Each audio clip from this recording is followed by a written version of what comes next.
Donc 5,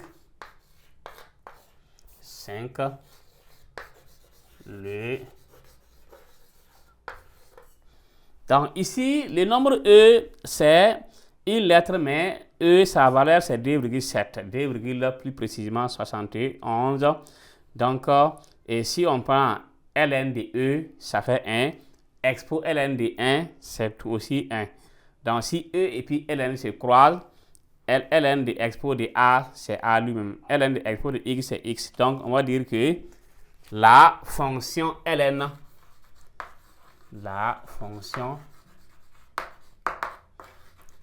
ln est strictement, donc on vient donc de voir ça, elle est strictement croissante. La fonction ln est strictement croissante sur quoi? Sur 0, donc à plus infini. Donc de plus, on a vu que la limite donc de ln de x en 0 plus ça fait moins l'infini et la limite de ln de x quand x tend vers plus infini est égal à plus infini. Donc suite à ça, on pourra maintenant voir quoi? En propriété, la fonction ln réalise ici une bisection de 0 à plus infini vers R. Pourquoi? Parce que ces deux limites qu'on a calculées, à la fin, on gagne moins l'infini et plus infini. C'est ça qui est R ici. Donc, on a petit a propriété.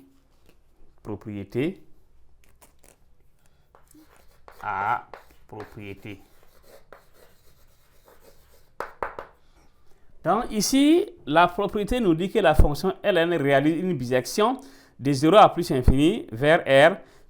Et pour tout nombre réel, ici m, l'équation ln de x égale à m admet une unique solution alpha strictement positive.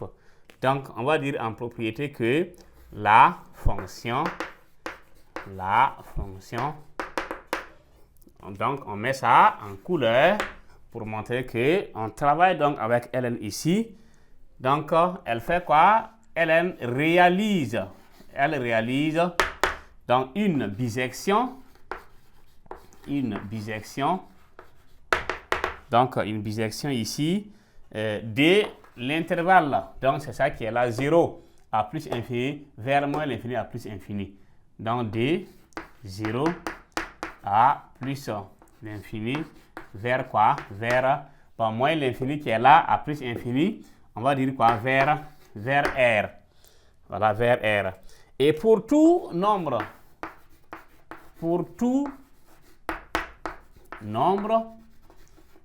réel, et on va mettre ça en couleur M. Pour tout nombre réel M, ok, l'équation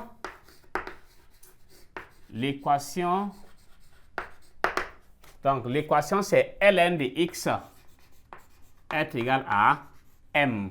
L'équation ln de x égale m admet une unique solution. Donc elle admet une unique solution. Donc la solution, généralement on note ça alpha. Donc alpha, donc ce sont des symboles mathématiques que vous connaissez. Alpha, gamma, bêta, lambda, sigma, tout ça ce sont des symboles qu'on doit connaître. Donc ça c'est alpha. Souvent ils vont dire que c'est bêta, souvent ils vont dire que c'est gamma ou encore donc lambda ou sigma. Donc ici une unique solution alpha strictement positif.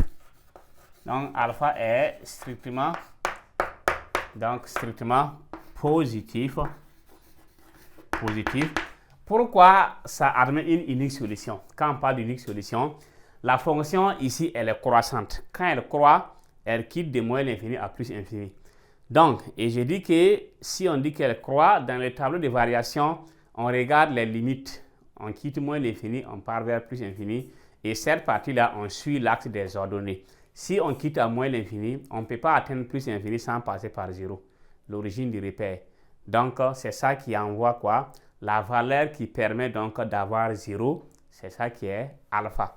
C'est cette valeur-là qui est alpha. Donc, une unique solution, voilà, alpha qui est strictement, voilà, donc alpha est strictement positif. Donc, on va voir maintenant, on parle ici de petit 5, le nombre E. En définition maintenant, on va voir ça avec le point petit b. On appelle base donc du logarithme népérien l'unique nombre réel E tel que ln de E égale à 1 et E égale à 2,7. Donc petit b, propriété. Ok, propriété. Donc ici, on va dire que on appelle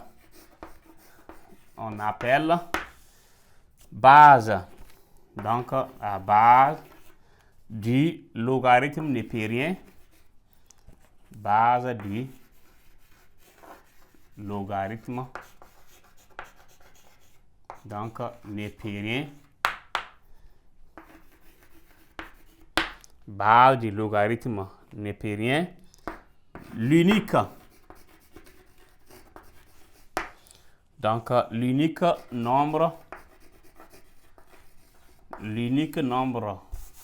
réel E, nombre réel E, tel que ln de E est égal à 1 et E égale à 2,71 avec l'autre valeur derrière. Donc ça c'était donc la définition donc on appelle la base du logarithme népérien l'unique nombre réel E tel que ln de E est égal à 1.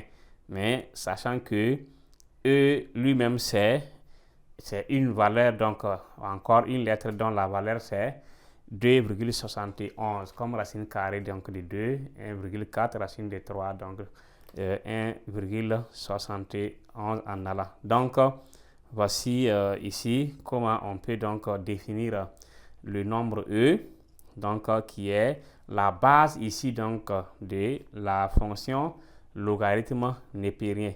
Donc dire que ln de E égale à 1 signifie que ln de expo de A égale à A, ln de expo d'un nombre donne lui-même, ou encore expo ln d'un nombre est égal encore à ce nombre. Si on dit ln de E égale à 1, ça veut dire que E lui-même est égal à E puissance 1. Mais on n'écrit pas ce 1. Donc, ln de E, les deux vont s'annuler et ça va rester donc le 1 qui est en haut. Donc, c'était donc la fin de cette partie et de ce point, disons, du grand 3 qui était limite et dérivée de la fonction. Donc, ln, on a vu en petit 1. Petit 1, donc, les limites de la fonction ln. En 2, dérivée et sens de variation. 3, représentation graphique. En 4, on a conséquence de la dérivée. Nous allons donc aborder le dernier point donc, de ce chapitre, dernier grand point qui est grand 4, résolution d'équations et d'inéquations. Très aussi important, c'est un point important parce que quand vous dérivez une fonction ln, il faut chercher les signes. Pour avoir les signes, il faut résoudre. Donc, il faut donc se concentrer pour comprendre donc encore cette partie pour que le bac soit garanti. Parce que c'est un lieu où le voisin ne peut rien dire, les parents ne peuvent rien dire, donc c'est toi seul et ta copie. Et c'est maintenant qu'on va comprendre ça pour qu'à la fin ça devienne donc facile. Donc on va voir le grand point suivant.